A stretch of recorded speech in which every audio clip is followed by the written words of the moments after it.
Good morning and welcome to Mystical Teachings from the Tanya. Rabbi Ronnie Fine coming to you from my home in Montreal, Canada, where it's a privilege and a pleasure to share with you the Tanya. We welcome this morning Fariba and Ed.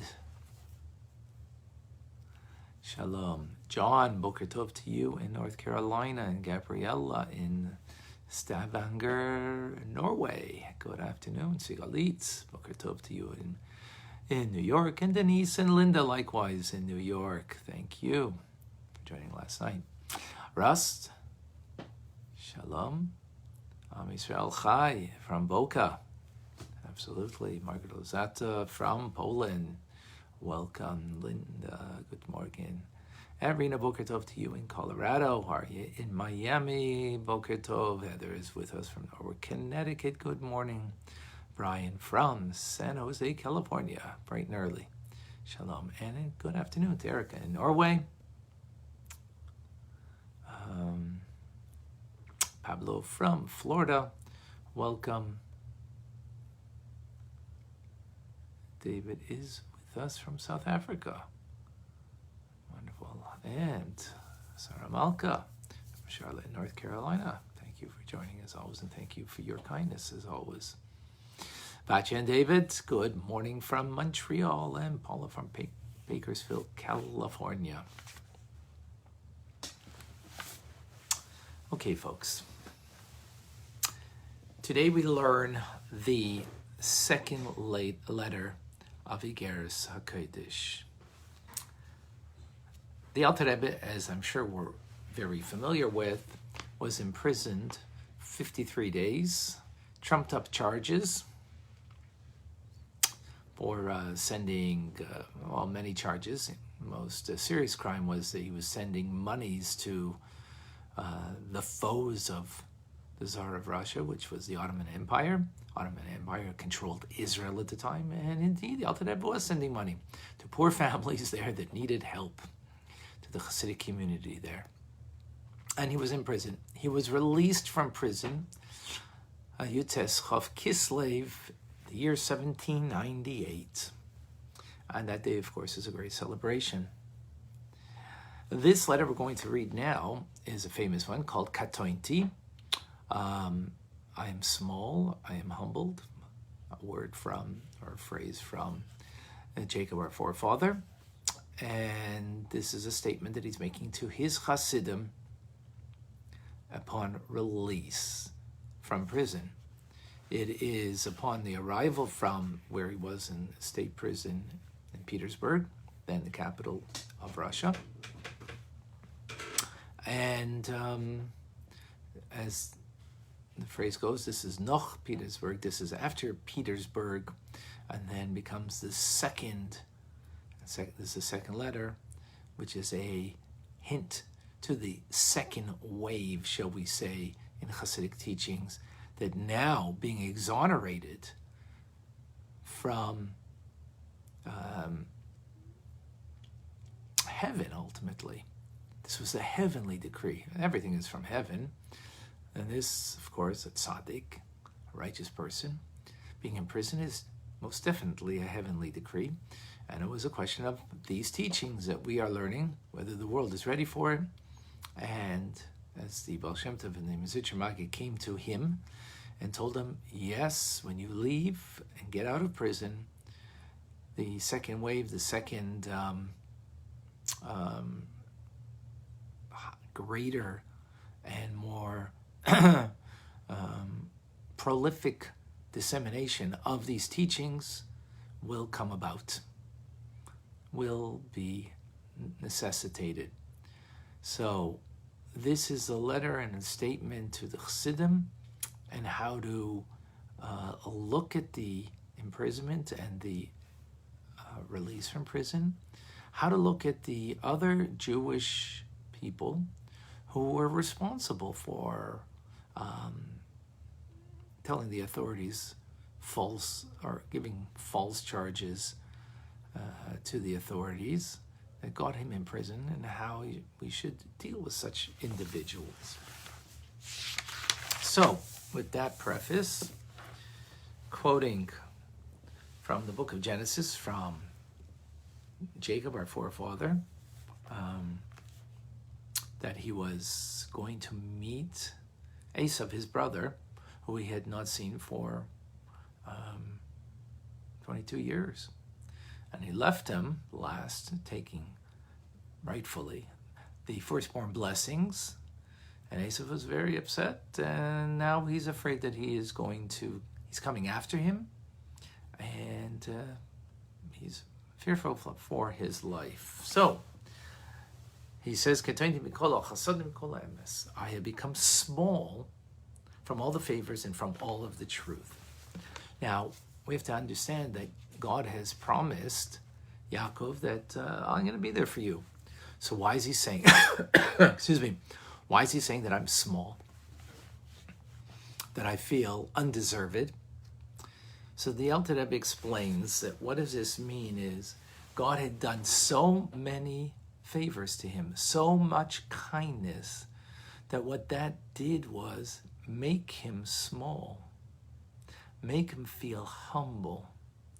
That's what it accomplished. That's what it did. Every time God did a favor, that ought to make you feel humble, and very humble. Why? Because when God is doing you a favor, he's doing you a kindness. He's embracing you with his right arm, figuratively speaking, and he's bringing you closer with more intensity towards him. Well, why should that make you humble then? It's because, when you get closer to a human being, the closer you get. From afar, they look amazing. Get close, and all of a sudden you see some of the faults, you see some of the wrinkles, you see some of the problems. But when you get closer to God, well, you're getting closer to the infinite of God. And therefore, all that is before him is esteemed as nothing. So if you are getting closer, then what you should be feeling in the closeness to God, and not that God is making us feel this way, but this is what we should be feeling, is our nothingness, our insignificance. The more distant we are, well, the more we feel ourselves, but the closer we become. And how do we become closer? Just like any person who does an act of loving kindness, that makes us feel closer to them. And we appreciate, of course, but the closer you get, the more you see, well, they're not so perfect, right? But the closer you get to God, it's the opposite. You're going to feel like nothing, non-existent, self-effacing because of divine favors. And this is the idea of the right side of holiness, of chesed, to Avraham. Avraham, God embraced with kindness, and this made him self-effacing, that he said, Anechi ofar ve'efar, I am dust and ashes. God's kindness did not make him the opposite. It made him feel a sense of humility. And this is the character of Yaakov Avinu, of Jacob, our forefather. The character trait of humility, of truth. And that's why he felt that even though God had promised that he would protect him, but because God had done so much kindness to him, that brought him closer, made him feel, again, more humble, and lesser, unfit to be saved and protected in his upcoming meeting with Esau. Maybe, I did something wrong and therefore I'm truly not fitting. This is how he felt. He says, this is different when it's coming from a holy place than Ishmael, who was also the embodiment of kindness, but kindness from Klippa. Klippa, when you are bestowed kindness, your response to that will be, well, of course, I'm deserving of it. Why do you think he did or she did that kind thing towards me? because I'm deserving of it. Otherwise, it wouldn't have done that kindness towards me. And therefore, you're going to feel full of yourself. You're going to feel a sense of pride, arrogance, self-satisfaction. That's coming from a negative place. Just as an aside for a moment, when someone does you an act of kindness, so what do you feel? Wow, how special I am, or how special the other person is. Of course, to feel our specialness is human, because after all, we're aware of the fact that the person did a kindness is because they like me, they love me, they want to do good for me, because I must be good, I must be lovable. That's, of course, an immature way. The more mature way is that person did an act of kindness. Oh, they're wonderful. They are truly wonderful. That's in human terms. In godly terms, all the more so, you're coming before God. He's bringing you close, meaning you're getting close to the infinite God. Well, that's going to make you feel even more humble than you would if you are a good person and being bestowed a kindness by a human. This is the introduction. Alter Rebbe says, now, accordingly, I'm making a weighty announcement that all of the community from the Hasidic fraternity, we have had bestowed upon us a multitude of favors, great things that God has done with us. Of course, he was released from prison, and this did not only affect him, but affected, of course, the whole Hasidic fraternity, the whole Hasidic community, for that matter, the whole Jewish people. So he says, hold on to the attribute of Jacob, which Jacob is the attribute of feeling to be a remnant, a leftover. Don't sense your significance. Don't sense how special you are, or that we are, because we were exonerated from heaven and even by the earthly courts by the fact that the Alter Rebbe was released from prison. So of course that would be the natural human feeling. Exonerated.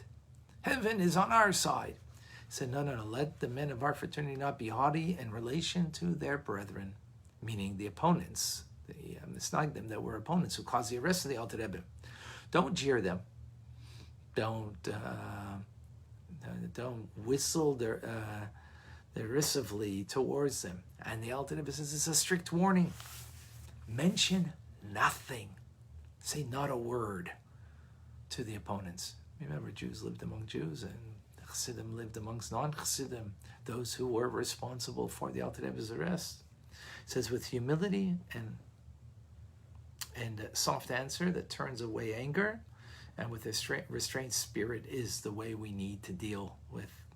And this is the truth of Jacob, the emes Yaakov. With those words, the Alter Rebbe lost many Chassidim, because this is a hard truth to live with. The Alter Rebbe is demanding great truth, and to live with truth is a difficult thing. We all like to live with a lie about ourselves. We're all the same. We self-aggrandizement, we think of us as greater than what we really are. It makes us feel good. Truth of Yaakov, to be truly honest, that's tough, not easy.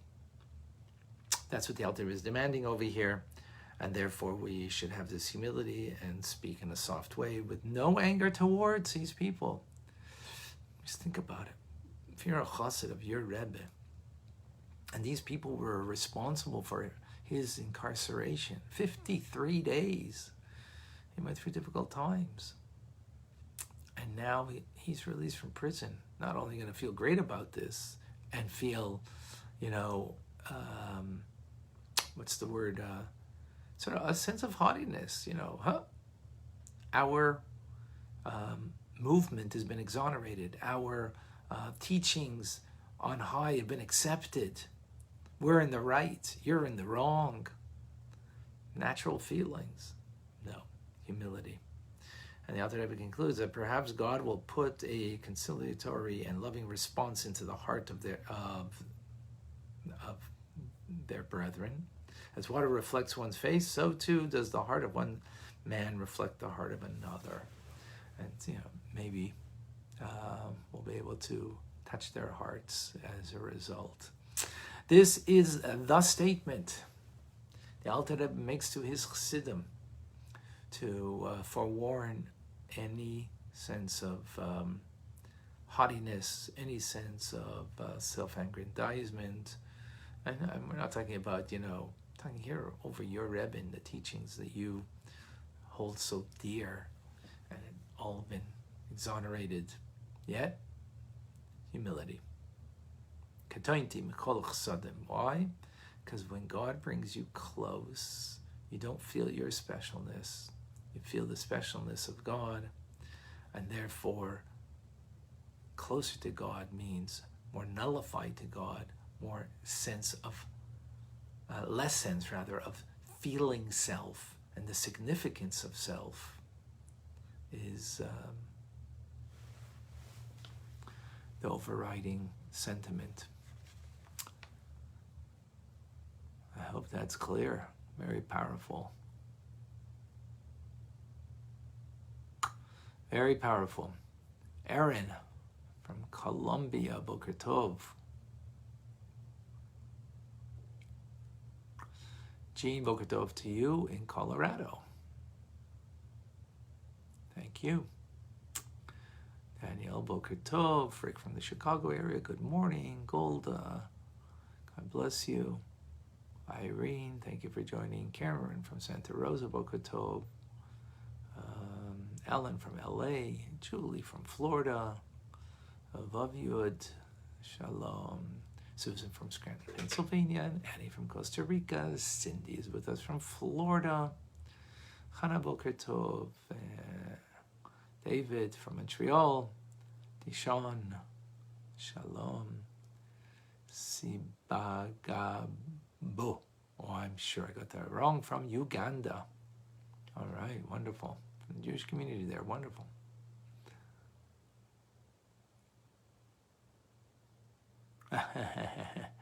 Julie thought she heard selfie facing. Self-effacing. Thank you. Diane, good morning to you in London, Ontario.